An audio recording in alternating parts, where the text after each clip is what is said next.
So ಅದೇ ತರ same ಇವಾಗ ಡ್ರೈ ಸ್ಕಿನ್ ಇದ್ರೆ ಡ್ರೈ ಸ್ಕಿನ್ ಮೇಲೆ ಈ ಇಲ್ಲೆಲ್ಲ ಫ್ಲೇಕಿ ಬಿಡ್ತಾ ಇರುತ್ತೆ, ರಫ್ನೆಸ್ ಇರುತ್ತೆ. ಆಯಿಲಿ ಸ್ಕಿನ್ ಇದ್ದಾಗ ಏನಾಗುತ್ತೆ, ಪಿಂಪಲ್ಸ್ ಮಾರ್ಕ್ಸ್ ಇರುತ್ತೆ. ಪಿಂಪಲ್ಸ್ ಮಾರ್ಕ್ಸ್ ಅಂದ್ರೆ ಇವಾಗ ಫಸ್ಟ್ ಪಿಂಪಲ್ಸ್ ಬಂದಿರುತ್ತೆ, ಫಸ್ಟ್ ಪಿಂಪಲ್ಸ್ ಆಗಿ ಅದೆಲ್ಲ ಹೋಗ್ಬಿಟ್ಟಿರುತ್ತಲ್ಲ, ಮಾರ್ಕ್ಬಿಟ್ಟಿರುತ್ತೆ. ಅದಾದ್ಮೇಲೆ ಪಿಂಪಲ್ಸ್ ಮಾರ್ಕ್ಸ್ ಹಂಗೆ ಉಳ್ಕೊಂಡಿರುತ್ತೆ, ಗಟ್ಟಿ ಟೈಪ್ ಆಗಿರುತ್ತೆ. ಅದ್ರ ಮೇಲ್ಗಡೆ ಆ ಲೇಯರ್ ಬರ್ತಾ ಇರುತ್ತಲ್ಲ, ಈ ಲೇಯರ್ ಬಂದು ಸ್ವಲ್ಪ ರಫ್ ಇರುತ್ತೆ.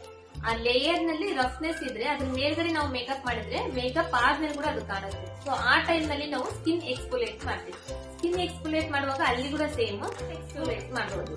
ಸ್ಪಾಟ್ ಎಕ್ಸ್ಫೋಲಿಯೇಟ್ ಅಂದ್ರೆ ಸೇಮ್ ಇವಾಗ ಕ್ರೀಮ್ ಬೇಸ್ಡ್ ಮಾಯಿಶ್ಚರೈಸರ್ ತಗೋಬೇಕು, ಕಾಟನ್ ಬಡ್ ತಗೋಬೇಕು, ಅದ್ರ ಮೇಲ್ಗಡೆ ಸ್ವಲ್ಪ ಅಪ್ಲೈ ಮಾಡ್ಕೋಬೇಕು. ಎಲ್ಲಿ ಪಿಂಪಲ್ಸ್ ಮಾರ್ಕ್ಸ್ ಪಿಂಪಲ್ಸ್ ಬಂದು ಹೋಗಿ ಅದಾದ್ಮೇಲೆ ಆ ಲೇಯರ್ ಬಿಡ್ತಾ ಇರುತ್ತಲ್ಲ, ಅಲ್ಲಿ ರಫ್ನೆಸ್ ಇರುತ್ತಲ್ಲ, ಆ ರಫ್ನೆಸ್ ಎಲ್ಲ ತೆಗಿಬೇಕು.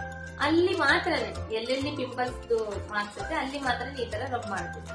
ಆ ಮಾಯಿಶ್ಚರೈಸರ್ ಸ್ವಲ್ಪ ಬಡ್ ನಲ್ಲಿ ತಗೊಂಡು ಅಲ್ಲಿ ಅವಾಗ ಏನಾಗುತ್ತೆ, ಆ ಲೇಯರ್ ಎಲ್ಲ ಕಿತ್ಕೊಂಡ್ ಬಂದು ಅಲ್ಲಿ ಸಾಫ್ಟ್ ಆಗುತ್ತೆ.